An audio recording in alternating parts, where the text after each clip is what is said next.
Ladies and gentlemen, please welcome the master of the ceremony, Kim Dozier. Good morning. Nice to see so many of you out here this morning after dinner last night and the afterward gathering. So we have action happening on 3 main stages, here at the Maria Teresia, also at the Danube stage, and on the GlobeSec boat. Again, we have prime ministers, ministers, and European representatives, as well as executives from private industry. Here at the Maria Teresia stage, we have events on the global economy, the fight against dictatorships, and the future of Russia. On the Danube, we've got Western Balkans, again, the Ukraine war, or rather Russia's war on Ukraine, and the future of European defense. And on the boat, we have Armenia and Azerbaijan, climate change and food security, with an appearance by the executive director of the European Agency for Space. Now, I would like to invite you all to use the GlobeSec app. We'll have questions, an opportunity to put questions in for this morning's panel, which is about to begin. And with that, I would like to introduce the next moderator. Please welcome Justin Vogt. Thank you. Good morning. Thank you very much. It's good to see you all. Very pleased to have the opportunity to lead this session this morning. I know, and you know, and I think our guest knows, that this particular conference at this particular moment in history is not necessarily going to be the most sympathetic forum for his point of views. So I'm very glad that he's made himself available and agreed to speak with me here today. Now, I don't claim to be an expert on Georgia. I think there are people in this room who know far more about the country than I do. And so I'm going to ask for your help towards the end of the session. I'm going to open it up for questions. And I would encourage those of you, especially those of you who really know Georgia well, to ask a question. Pick up on something that I left on the table, push the Prime Minister on something that I didn't push him on. Okay, with that, I would like to ask you to join me in welcoming our guest, His Excellency, Prime Minister Irakli Garibashvili. Thanks, sir. Good morning. How are you? Thanks again. Come, sir. All right. Mr. Prime Minister, thank you once again. Thank you. Good morning. Thank you for inviting me. I want to thank the organizers. I was here last year, and it was quite interesting, so I want to thank again the GlobeSec organizers. So once again, thank you and welcome. I hope we can make it interesting for the audience again this year. I think we'll be able to. I want to start with a very simple question for you about the war in Ukraine. It's not simple. The war is not simple, but the question is, we'll see about the answer. In your view, why did Russia choose to launch a full-scale invasion of Ukraine last year? Well, thank you very much again. I think this is probably the most challenging time after the Second World War. Although we had very difficult days back in 2008, let me remind everyone that the first war was in Georgia. Today, maybe some people forgot that Georgia's 20% of our territory is occupied by Russia. And in 2008, when after the war, Russia didn't leave our territory. On the contrary, they stayed. They built 2 military bases on our soil, on our territory. And this is the result of that devastating war. And that war, in your view, was that an act of aggression or of unprovoked aggression? Well, I don't want to go into details about that war because we have our own view. I mean, if we were in the government, if this government, our government was in power, I think we would do everything possible to avoid that war. Georgia is a small nation with only 4 million population, well-trained, well-equipped, well-experienced army, but still small. So, therefore, I think it's in every government's interest, especially when we are a small country, when you're not a member of EU or NATO, that when you don't have any security guarantees. So, but that war, I don't want to go into details again, but that war was devastating for us. And the result is that 20% of our territory is occupied by Russia, right? Right. And let me also remind everyone that I think at that time, the world did not pay enough attention to that aggression of Russia. No one imposed a sanction on Russia. Should they have? Should countries have sanctioned Russia in 2008? I believe so. So because what's the difference for us? What is the difference? Our war was our war, right? The war that we're seeing now in Ukraine is catastrophic, of course, right? Thousands of people are dying every day, and we don't see any sign that this war will end soon. If countries should have sanctioned Russia in 2008, by that logic, they were right to do so as well in 2022, right? I think the world at that time didn't think that, that was that serious, right? That war, 2008. But after 6 years, Russia annexed Crimea. Nobody thought that Russia would have annexed, but they did. This was not a surprise for us, because we experienced. We had 3 wars in the last 3 decades. 2 wars in the 90s, after the collapse of the Soviet Union, in our territories, in Abkhazia and Kyrgyzstan Valley, South Ossetia. Then a civil war, then another war in 2008. So I think the world did not take it seriously, right? Everything continued as usual. For example, today we are asked about Georgia's economic trade relations with Russia. Yes. Which we have with Russia. Since 2012 and even before, the former government was trying, after the war, to restore economic trade relations. They opened a visa-free regime to Russia. After the war, they sold strategic infrastructure, assets, energy, from energy sector, to Russia, to Russian state-owned companies after the war. But regardless, for example, just for comparison, EU paid $2.5 trillion to Russia during 2008 and 2022. So this is the reality. But now we are in a different reality. Now we're witnessing this brutal war in Ukraine. And as I said, we don't see any efforts or any will from either side that this war should be stopped. Let me ask you about this economic relationship with Russia. You've pointed to it as an explanation for why Georgia has not joined in international sanctions on Russia. You've said that doing so would destroy the Georgian economy. Doesn't that suggest that the Georgian economy is extremely dependent, maybe overly reliant on Russia, at a country that is growing further away from the group of countries that you wish to grow closer to in the EU? What steps are you taking right now in the short term to become less dependent on the economic relationship with Russia? It's a good question. But let me also explain to you that EU, for example, with whom we signed, and I had the privilege to sign the association agreement, and DCFTA, is becoming gradually the largest trading partner of Georgia.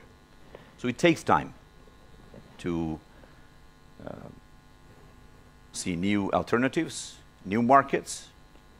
So I wouldn't say that Russia is the biggest trading partner.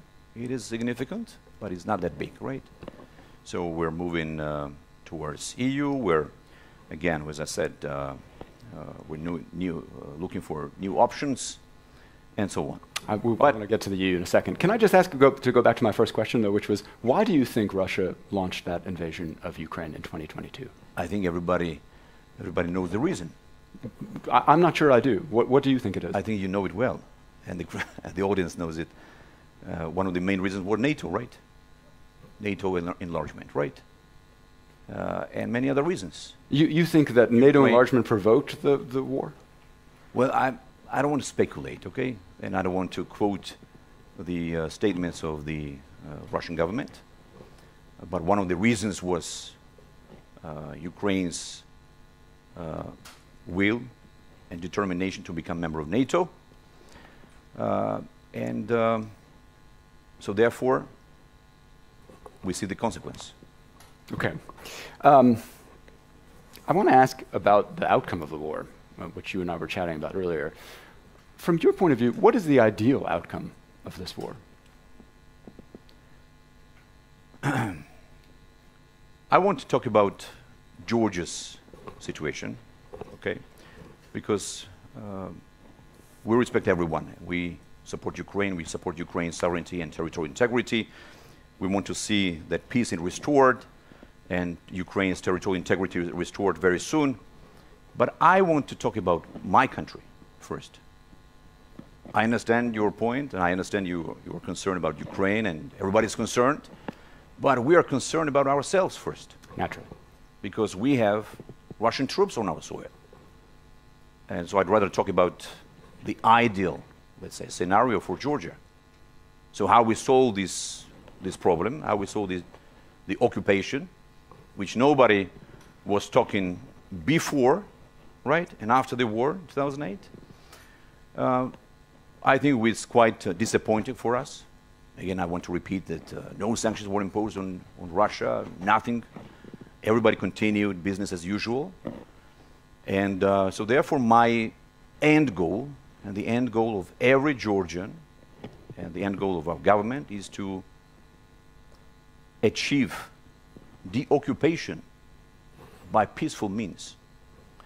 In 2012, when we came to power, we introduced a new approach.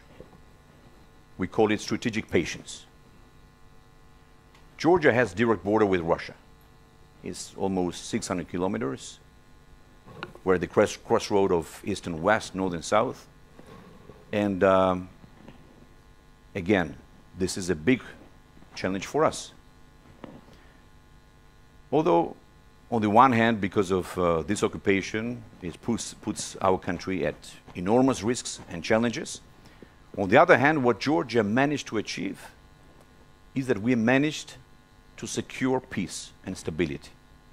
If you look at the history of our modern history since we regained our independence in the 90s, this is the only uninterrupted peaceful period in Georgia.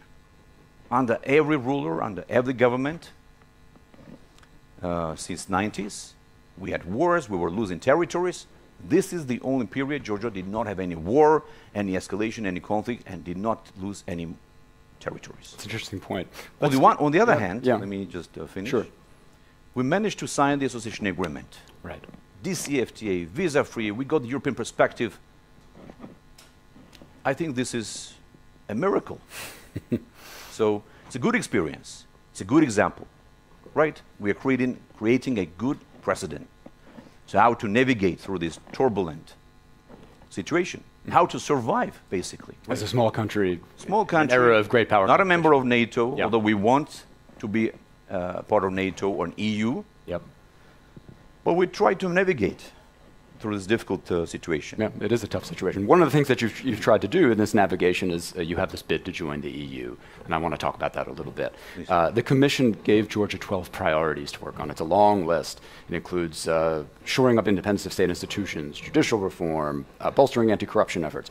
One of them was de-oligarchization, which means, and I'm quoting, eliminating the excessive influence of vested interests in economic, political, and public life. What specific steps are you taking to make progress on that one? Right. Thank you for this. Let me respond very quickly about where we are in terms of implementation of all these recommendations. Once Georgia was given this list of 12 priorities, we immediately started working on this process. And by June, everything will be finalized. A month from now? Yes, everything will be finalized, except one recommendation, which is the so-called depolarization or end of polarization. and I won't talk about that. Sure, that's a tough later. one. Yeah. But since you asked about the de-oligarchization, we took an experience from Ukraine. As you know, Ukraine adopted a similar law, I think 2 years ago or something like that. So I think no other countries, not many countries had experience in doing that. So we took the example from Ukraine. And we sent it to the Venice Commission. We heard the feedback from the Venice Commission. And I think we're moving in the right direction. Although, we had some criticism that Georgia now does not need that law, although we don't understand why we don't need that law anymore. If it was needed a year ago, why is it not needed now? Just to be specific, which law are you talking about? De-oligarchization, okay. Right? The reason is, for example, one of the main, let's say, we call that person, I don't want to talk about the Georgian politics here, but since you asked, a real, oligarch, former Minister of Defense, for example, just for information. I thought you were talking about someone else, but that's okay. Go ahead. I don't know who you mean then. I'm referring to the leader of your former prime minister, who I think. And why you think that he's the oligarch? Well, he's been called that many times. Is it not accurate? But I can also call you an oligarch. Are you? You could, but I think it would be a hard case to make. That's right, but that's why I think once we adopt this law, everything will be kind of clear. And we will demystify all these accusations, groundless, without any arguments and facts. Since you asked about the role of the founder of our party, Mr. Ivanishvili did lots of charity for Georgia, and I'll explain it to you. The person who made this change in our country in 2012, who changed the brutal dictatorial, I would say, regime of Saakashvili, because during Saakashvili, I'm sure you know it, but there was no sign of democracy. People were tortured, killed, raped, murdered in prisons, in the streets, everywhere. More than 300,000 citizens were prosecuted. There was no freedom, free media, no real justice, no rule of law, nothing. We made dramatic changes in the last 10 years. And this change is, I would call it dramatic, huge change, like day and night. Some of your citizens have been less than happy about some of the more recent changes, though. So we saw huge protests in Tbilisi, for example, about this foreign agents registration law. Right. I'm curious about that law, and I want to ask you about it because I know your party has now withdrawn it. I think transparency is obviously very important for democracy. It's good to know when there's foreign sources of funding. The question I think a lot of people had is, why would it be necessary to label an organization that takes a certain percentage of their funding, or over a certain percentage of their funding, 20% I think, as an agent of foreign influence? What's the point of that? What's the point of talking about something which has already been solved? This law was not adopted. We closed the chapter, so I would suggest that we'd rather focus on more serious stuff. This was an initiative. I think many other countries also expressed their will, including the European Parliament also considers adopting a similar law. But I don't want to go into details. I don't want to speculate on that. But there was this initiative, and we withdrew it, and this topic is over. It's closed. But I want to talk about something more serious, which is the next step on our European path. So as we mentioned, we are working on the implementation of these 12 priorities. As you know, Ukraine and Moldova were given the candidate status, and Georgia was not, right? And as we explained many times, this was a bonus for Moldova and Ukraine, and we're very happy for them. Why do you think Georgia was denied? We would better ask this to our European friends. I know what they tell us, but I'm wondering what you think. I think this was unfair. This was really unjustified. Because what kind of message, for example, are we sending to Russia?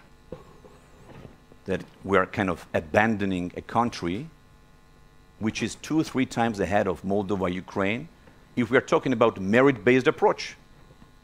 or if we are talking about reforms, performance, and this and that, Georgia was and still is 2 or 3 times ahead of both countries, associated trio countries, right? So we'd rather ask the same question to our European friends, why they didn't give the status to Georgia. We heard no explanation, no arguments, no serious arguments, I would say. Well, I think you have right? these 12 priorities that, I mean, do you think those were not serious? Listen, my friend, Moldova and Ukraine were also given these priorities. Right. Okay? But they were given the status in advance. That's the difference. Yeah. That's why we didn't understand why. The only explanation we heard was that Ukraine is in war. We were also in war in 2008. And 20% of our territory is occupied by Russia. So what's the point? Moldova in difficult situation. So there's no rationale, I would say. So if Georgia does not get the status end of this year, this will be a huge mistake, I would say so. What would Georgia do if that happens? Georgia will continue, moving forward with our reforms, development, this and that. But I think in this geopolitical complex environment, situation, not granting EU candidate status to Georgia, which is the top performer out of this associated trio, will be a huge mistake, a geopolitical. I'd like to open things up to the audience. Everyone, you can use the Slido app to ask a question if you'd like. You may also ask a question by raising your hand, and I will call on you. Again, I'd like to ask people who really know Georgia well, push the Prime Minister. You have an opportunity to ask him something that I haven't asked. And I would ask you to identify yourself. Please ask a question. No speeches. We don't have that much time. I'm going to start with Mr. Robin Shepherd in the front row here, please. Robin, the floor is yours. Thank you, Justin. Thank you, Prime Minister. Thank you, sir. The first time I went to Georgia was in 1988 as a student, and every time I've been to Tbilisi, I've always gone back and told people what a magical place it is. So thank you for your presence here in Bratislava. My question is, in reference to the sanctions question about Russia, it seemed to me that what you were saying was that because the West, apart from an initial flurry after 2008, didn't really engage in serious sanction regimes against Russia over Abkhazia and South Ossetia, then why should Georgia essentially sacrifice its own economy in Ukraine? I mean, is that really the underlying reason, or is it much more simple than that, that you're simply afraid of the consequences from Russia? Thank you for this question. I think it's both, and it's quite complex. Georgia's economy is too small, right? And Georgia's trade with Russia is less than $1 billion. EU paid last year €1 billion every day to Russia. So Russia received about $300 billion from the West last year, while the trade turnover between Russia and Georgia was only $1 billion. So our impact, hypothetically speaking, Georgia imposed economic sanctions on Russia. Our impact on Russia's economy would be 0.3%, while on our economy this would be significant. So my point is, when we discussed this situation, we said we will fully align with the international financial sanctions, and we're doing this. US State Department, EU institutions, everybody acknowledge that Georgia fully complies with the international financial sanctions. But when it comes to economic trade relations, this is something else. Yeah. EU does trade, does not stop the trade relations. US, other countries, so why Georgia should be an exemption, right? So you've sort of walked a middle path, in other words. That's right. I mean, this is one of the reasons. Another reason is, of course, we were quite disappointed that nobody took seriously the invasion of Georgia, 2008. So that's the reason. Okay, I'm going to go for another question. Gentleman with his hand up at the end of the row here. Please tell us who you are and ask a brief question. Hello, this is Shota Guineria, citizen of Georgia. That's the best status I can use today in this room, I guess. Mr. Prime Minister, hello. Out of my 357 questions that I have, I will choose one. Thank you. Since this criminal and terrorist war started by Russia and Ukraine in 2022, you have been accelerating relations with Russia and increasing dependency of Georgia on Russia, on one hand, which by design, in my understanding, excludes credible and reliable partnership with the European Union and NATO. So my question is, have you considered the consequences of Russia losing this war in Ukraine on Georgia, given the current circumstances where we are all now today? Thank you very much. Just thank you for this question, Shota. By the way, for the audience, I want to tell you who this person is. He's in opposition, part of the opposition. He was a member of our government, I think, a couple of years ago. So isn't it a bit awkward when he travels from Georgia, comes to Brussels, to ask me this provocative question, right? I think everybody here understands that Georgia chose a very reasonable, pragmatic, and quite unique path, right? On the one hand, we try to navigate through this difficult situation. On the other hand, we're advancing on our EU path, and we are delivering concrete results, tangible results. If anybody in our country, any government delivered something concrete and something tangible on our European integration path, this is us. This is Georgian Dream government who delivered the most, the maximum we could, right? So this is the reality. So we'd better focus together with the government, opposition. We should be united. We should be united, and we shouldn't be spreading this kind of fake news and disinformation that we are doing this accelerating relations with Russia and this and that. This is not in the interest of our country. So this, of course, up to this gentleman's choice, but for the audience, I want to explain that we're doing everything according to Georgia's national interest. We're protecting, we're defending our country. We are safeguarding our peace, stability, and prosperity. This is it. And at the same time, we are advancing on our EU path. Okay. We have a question here in the front row.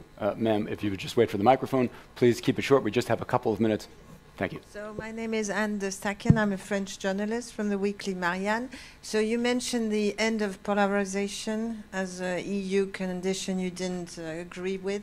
So I think we just had an example of this polarization. So please could you tell us more about that? For what reason you don't agree with it? And so. Merci, madame. Thank you very much. So if we want to avoid, for the next GlobSec summit, this kind of polarization or this kind of questions, give us the status. Give us the status. This will end the polarization in Georgia. It was a good short question and a good short answer. Let's get one last question here from the gentleman here. Please tell us who you are. Ask a brief question. Thanks very much. Josh Russell from the United States. Mr. Prime Minister, you mentioned the Foreign Agents Law and as well as your confusion as to why candidate status wasn't granted.